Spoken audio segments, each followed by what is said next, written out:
Okay. So the first thing I wanted to just talk about is kind of the concept of an intraperitoneal versus a retroperitoneal organ. I think that's something that initially is a little bit confusing the first time you hear about it, and even thereafter, the concept of where is the peritoneum, where does it lie, where are these things we're talking about. So I can adjust the brightness on this. It looks like the little sun, and that's going to change what is shown. So the color is based on the density of the tissue, and these are just preset values in the table. So it takes that raw CT data and is going to convert it into a 3D model. So you can adjust the brightness by just pulling this top slider. So when we look at the lower limb or the upper limb, this is a pretty good case. You can see a lot of those muscles that you've been looking at over the last couple of days. You can also see the abdominal muscles pretty well. If you click on this button here, it's going to change what viewing plane we're looking at. So in this case, this would be what type of a view? Sagittal plane. What about that? Transverse. What's another name for transverse? Axial. You know any others? Transaxial is another one, but they're all the same thing. What about this one? Coronal plane. So these are kind of default views if you want to look at it from the front, from the side, a superior view. Sometimes the registry up here is a little bit harder to get. This is going to adjust the slice plane. So this would be most effective if we're looking at it from the front. But to the right of the knife, and then you can see as I scroll this, it's going to cut through the different tissues. So we're coming more superficially in this view, and then if I went back the other direction, it would start to go back deeper. So the peritoneum, in this case, we would be able to see both layers. We can actually draw them on top of here. So which layer, what would I call the stuff that would be lining right here on the inside of that wall? What would you call that? Parietal what? Peritoneum. And then let's say it was actually on an organ covering like this part. Visceral peritoneum. So at some points it's going to change from parietal to visceral. Here this is going to start to come up over this thing, come down, come up over that thing. Okay, so what is this? What am I looking at? So yeah, this is the bladder, right? So urinary bladder, it's quite distended, right? Really full, that's a huge bladder. So a landmark that we'd be looking for to help us identify it is this. What's that? Pubic symphysis, right? So we're about midline of the body, so the two pubic bones are coming together there. What is this? Sacrum. The sacrum. Okay, so as this comes down and reflects over the bladder, what is this thing here, you think? Yeah, this is the uterus. So this is a female, so this would be the uterus. And you can see that it's anteverted and anteflexed, and then the vaginal canal would be coming inferiorly down this way. Right, so then back here, most posteriorly, what's this? So that's the rectum, and then the anus would be inferior.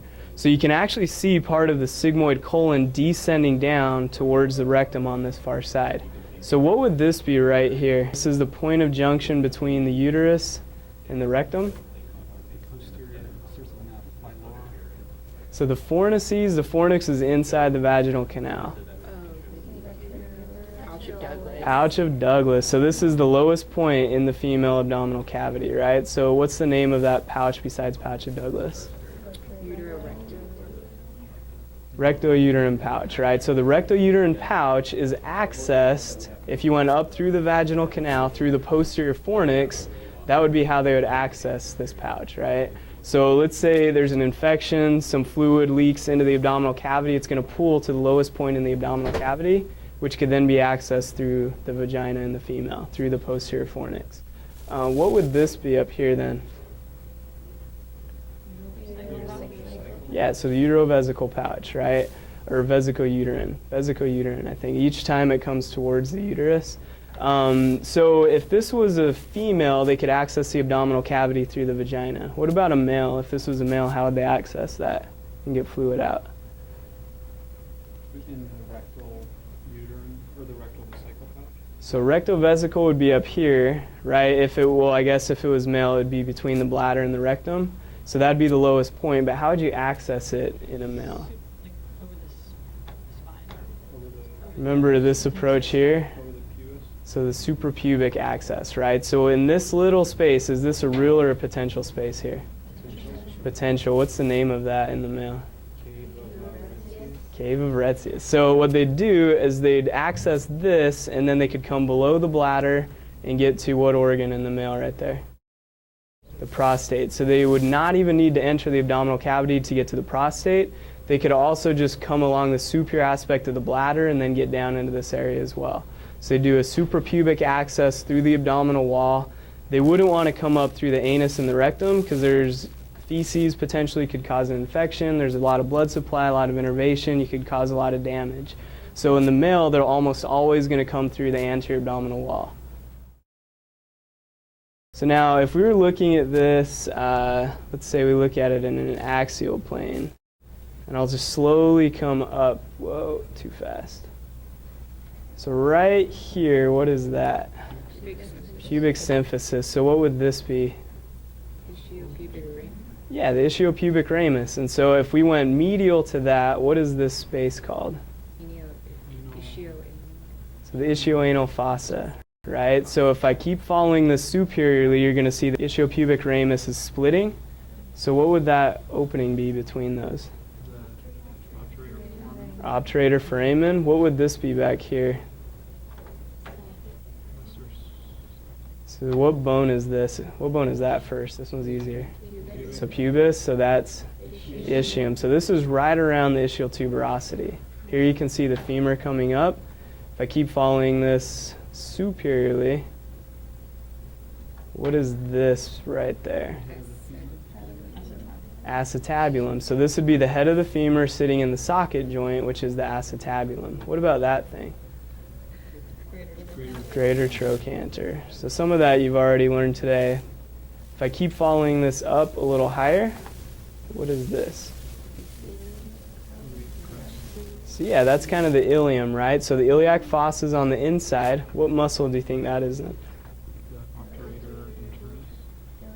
Iliacus. So the iliacus sits on the fossa, the iliac fossa. If I kind of rotate this, you can see how that would start to form into the iliac fossa on either side. What do you think that is then? Psoas major. And then what would this be? So yeah, we're getting into, there you can really see the sacrum coming across. So this would be the sacral promontory probably. If we go a little bit lower, you can see what joint right here. Opposite. Sacroiliac. So the sacroiliac joint. So if we were to look down inside of the pelvic cavity here, and I were to draw again that line running this way, what would be lining the outer wall? Parietal peritoneum, and then it's going to reflect and be on the organs as visceral peritoneum. So you can still kind of see this, but what is that right there? Rectus abdominis. So connecting between the two would be linea alba. What is that? The umbilicus. Yeah, so the belly button meeting right in the midline at the linea alba. Okay, so what are these? That's cute, is that what you said? That's awesome. So external obliques, the outermost, and then internal, then transversus abdominis. Yeah, what would this be? Kidney. So is this intra or retroperitoneal? Retroperitoneal. So it's behind the peritoneum. If we keep following that superiorly, you can see, what is that coming back to this? So renal artery or vein. How would we tell which one that is? So I'll give you a hint. This is actually the aorta. So it's a little bit hard to see, but it's slightly to the left of midline. The IVC would be over here. So that would be the left renal artery. The right would be coming over this way. If I keep coming up superiorly, you see that right there. What is that thing? Is it inferior? Superior. Yeah, based on the way I phrased it. Inferior? Okay, so if I kept coming lower, the inferior mesenteric, what does the inferior mesenteric supply?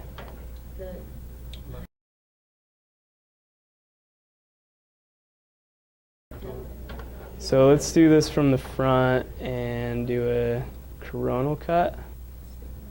switch this over and see if we can see some of this stuff. So if I put this density back off just a little bit. Okay, so here you can see, what's that big tube in the middle? Abdominal aorta, and then the IVC is over here to the right. So this would be what right there and there. So the aorta comes down, splits into common iliacs, and then you can see this thinner vessel descending, giving off a branch that comes straight down. What would that be? So superior rectal, there'd be a branch coming over this way. Sigmoidal branches. What about one coming straight to the descending, left colic? So the inferior mesenteric artery comes off usually about a handspan lower than the superior mesenteric would. So if I just slice this a little bit more, let's see if we can come back down. So right here, I'm starting to see two vessels coming off the abdominal aorta anteriorly that are pretty close together. This one's a little higher, celiac trunk. This one would be superior mesenteric. So the superior mesenteric artery, if we follow some of these branches as it comes out, watch it arches up, and then it's going to start to descend and give off these branches down. So it's going to supply what? So parts of the duodenum, the jejunum, the ileum. It's going to give off this branch. You can even see it descending down to the lower right quadrant. So ileocolic, and that's going to be the junction between the ileum and the cecum. What about a branch coming straight horizontal? Right colic, and then a branch that ascends, middle colic. Okay, what is this though? What is that thing? Right near the superior mesenteric. Yeah, this is a vein. What vein? Superior mesenteric vein. So parts of these would be superior mesenteric. This would be the portal vein at this point. So the portal vein is going to be the junction of what two vessels? So superior mesenteric are probably these branches descending near the arteries, and then that one coming back behind would be the splenic. So where would the inferior mesenteric typically drain? Into the splenic. Where else could it drain? Superior mesenteric. So it could go back to the superior mesenteric vein. If we go back to the renal system, let's say we came a little bit deeper, where would the renal veins go to? Here I can see the arteries, right renal artery and a left renal artery. So where would the left renal vein drain to? IVC. What about the right? Also the IVC. Kind of a trick question. So your kidneys are retroperitoneal. All the retroperitoneal structures typically drain back to the IVC. The intraperitoneal structures drain through the portal system. Not all of the retro, so for example, the descending and the ascending colon are still going to be draining back through the portal. So if I start to pull this back away, you can see the splenic over here coming up to the spleen, sitting on top of the kidney. So that'd be the left kidney, here's the right kidney, renal vein coming back to the IVC. What would drain into the left renal vein typically? So gonadal, the suprarenals would, but then yeah, the left gonadal. So in this case, if this was female, what would we call the gonadal? Ovarian. Ovarian.